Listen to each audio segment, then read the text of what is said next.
कोई ये ना सोचे कि सीपैक पीसफुली गुजर जाएगा और पीसफुली वहां से चाइना के ट्रक दनादन करते हुए तेल लाएंगे और ट्रेड होगा। वो नहीं होने देंगे हम, भारत नहीं होने देगा कम से कम, क्योंकि वो गिलगिट बाल्टिस्तान के थ्रू। परसों हमने अपना नया एयरक्राफ्ट कैरियर लॉन्च करा। वो किस लिए लॉन्च करा हमने? हिंदुस्तान में बात हो रही है तीसरे एयरक्राफ्ट कैरियर की। हमें चाहिए नहीं चाहिए वो अलग बात है, लेकिन वो किसके लिए कर रहे हैं? हम यूरोप के लिए थोड़ा ना कर रहे हैं। चीन, दुबई, कतर और सऊदीया ने भी इस मर्तबा मदद नहीं की, ना ही IMF का बेल आउट पैकेज आया। अमेरिकी इमदाद की शराइत पर चीन को शदीद तहफ़्फ़ुज़ात हैं। तो हमें काबुल की गवर्नमेंट जो है तालिबान की, उन्होंने बिट्रे किया है हमें। और अवाम आज की तारीख में अमेरिका और रशिया जो भारत की इज्जत करते हैं, इसलिए नहीं कि भारत उनको योगा सिखाता है या उनको हमारी बॉलीवुड की फिल्में बहुत पसंद है। वो इसलिए इज्जत करते हैं क्योंकि 600 अरब डॉलर हमारे। अगर चाइना को ये लगता है कि चाइना पाकिस्तान इकोनॉमिक कॉरिडोर, क्योंकि उसने 60-65 बिलियन डॉलर लगाने हैं इसमें और वो बिल्कुल पीसफुली हो जाएगा। देखिए, पीसफुली चाइना को कोई रहने नहीं देगा ये, और ये चाइना जानता है। क्यों चाइना कह रहा है कि हम अफगानिस्तान से भी निकाल लेते हैं, हम यहां से भी कर। China is looking for options. जो औरिया साहब ने बात करी, ठीक बात करी, I agree with him. China options अपने निकाल रहा है, क्योंकि हम लोग क्या कर रहे हैं, अभी कल परसों हमने अपना नया एयरक्राफ्ट कैरियर लॉन्च करा। वो किस लिए लॉन्च करा हमने? हिंदुस्तान में बात हो रही है तीसरे एयरक्राफ्ट कैरियर की। हमें चाहिए नहीं चाहिए वो अलग बात है, लेकिन वो किसके लिए कर रहे हैं? हम यूरोप के लिए थोड़ा ना कर रहे हैं, पाकिस्तान के लिए थोड़ा ना कर रहे हैं। तो कहने की बात यह है कि चाइना की कंटेनमेंट सीपैक में भी होगी, मलाका में भी होगी, हर जगह। अब कौन कितना सक्सेसफुल होता है इसमें, चीन हावी हो जाता है, भारत हावी हो जाता है, अमेरिका हावी हो जाता है, वो तो आने वाली तारीख बताएगी। लेकिन कोई ये ना सोचे कि सीपैक पीसफुली गुजर जाएगा और पीसफुली वहां से चाइना के ट्रक दनादन करते हुए तेल लाएंगे और ट्रेड होगा। वो नहीं होने देंगे हम, भारत नहीं होने देगा कम से कम, क्योंकि वो गिलगिट बाल्टिस्तान के थ्रू जाता है। बाकी चाइना जो है 200 अरब डॉलर इन्वेस्ट करे पाकिस्तान में, 200 अरब डॉलर इन्वेस्ट करे, बिल्कुल वो चाइना और पाकिस्तान का अंदरूनी मामला है। पाकिस्तान एक खुद मुख्तार मुल्क है, भारत का कोई लेना देना नहीं है इसमें।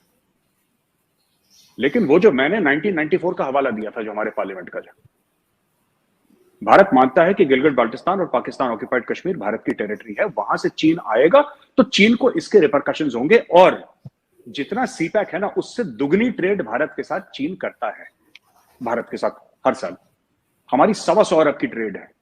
तो ऐसा नहीं है कि चीन भारत को हल्के में ले सकता है।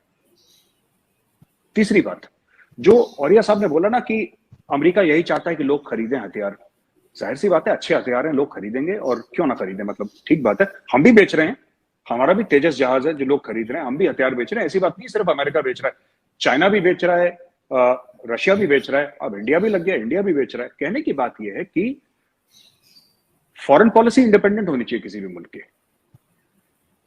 फॉरेन पॉलिसी इंडिपेंडेंट है, हम अमेरिका से भी हथियार खरीदेंगे, हम रशिया से भी खरीदेंगे, चीन से इसलिए नहीं खरीदेंगे, चीन के हथियार नकली हैं बिल्कुल। तो वी डोंट बिलीव, हमारे यहाँ कहते हैं चीन के बारे में, आई डोंट नो आपको इसके बारे में पाकिस्तान में कहा जाता है कि नहीं, इंडिया में बड़ा मशहूर है कि चल गया तो चांद तक वरना शाम तक, चीनी माल के लिए कहावत है एक।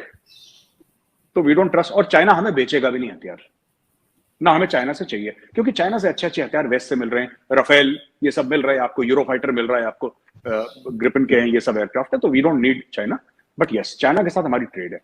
एक बात जो कही ना औरिया साहब ने, बांग्लादेश से लोग आते हैं, रोहिंग्या भी यहां पे आते हैं।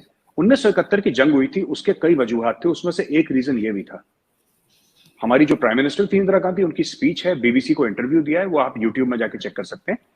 उन्होंने उस समय स्पीच दी थी जंग से पहले, और ये जंग तो हुई थी दिसंबर में शुरू हुई थी जंग, लेकिन उन्होंने ये स्पीच गर्मियों में दे दी थी, अप्रैल मई जून जुलाई के बीच में, अगस्त तक उन्होंने स्पीच दे चुके थे कि असली जो हमारा प्रॉब्लम है वो ये है कि वहां पे बंगालीज जो हैं वो लाखों की तादाद में भारत में आ रहे हैं। उस जमाने में उनका ये था कि हमारे ऊपर जुल्म हो रहा है, पाक फौज वहां पे जुल्म कर रही है।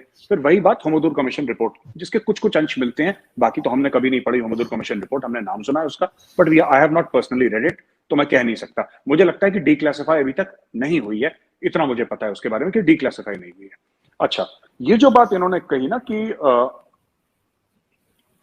अमेरिका, देखिए बात यह ना कि अमेरिका हर एक मुल्क को डील करना है दूसरे मुल्क के साथ। तो हमने ईरान के साथ तेल खरीदा, ईरान से हमने तेल लिया जब ईरान के ऊपर शदीद सैंक्शंस थे। क्यों? हमें जरूरत नहीं थी ईरान से तेल खरीदने की, हमें बिल्कुल जरूरत नहीं थी, सऊदी से हम तेल खरीदते हैं। उस समय ईरान कितना सस्ता दे रहा है? 10%, 20%। हमारा तो ऑलरेडी चल रहा था वहां से तेल का, सऊदी से, और चल रहा है आज से नहीं, कई कई दिहाइयों से, कई दशकों से चल रहा है। हमने ईरान से तेल इसलिए खरीदा क्योंकि अमेरिका ने बोला था मत खरीदो। देखिए, इसमें भी एक there is a geopolitical thing. आपको अपने आप को खुद मुख्तार अगर दिखाना है तो फिर आपको थोड़ा सा खून बहाना पड़ेगा, खुद का, दूसरे का नहीं, खुद का। अगर आप चाहते हैं कि लोग आपको इज्जत दें और खुद मुख्तार आप बने तो आपको करना पड़ेगा। अमेरिका कितना लेट गया, सामने किया, कैट्सा लगा देंगे, कैट्सा आपके ऊपर लगा देंगे, सैंक्शन लगा, मतलब तुम्हारी, देखो तुम्हारे सैंक्शन तुम्हें लगाने, तुम लगा दो। आपकी इकोनॉमी का एक बहुत बड़ा बैरोमीटर जो है वो आपके फॉरेक्स रिजर्व्स हैं। आज की तारीख में अमेरिका और रशिया जो भारत की इज्जत करते हैं, इसलिए नहीं कि भारत उनको योगा सिखाता है या उनको हमारी बॉलीवुड की फिल्में बहुत पसंद है, वो इसलिए इज्जत करते हैं क्योंकि 600 अरब डॉलर हमारे पास है और उनको उनमें से कुछ पैसा चाहिए। ये दुकान है बहुत बड़ी ना, दुनिया मंडी है, ये सबको चाहिए। और हम सिर्फ अमेरिका से, आखिरी में ये कहूंगा, हम सिर्फ अमेरिका से हथियार नहीं खरीद रहे। ऐसी कौन सी फॉर्च्यून 500 कंपनी है जो इंडिया में नहीं है? और अमेरिका की कौन सी ऐसी बड़ी नामचीन कंपनी है जहां पे इंडियंस उनके बोर्ड में नहीं है, उनके चेयरमैन नहीं है, उनके सीईओ नहीं है, या उनके top vice president, senior vice president level पे नहीं है? हमने अमेरिका के साथ अपनी इकोनॉमी को इंटरलिंक कर दिया।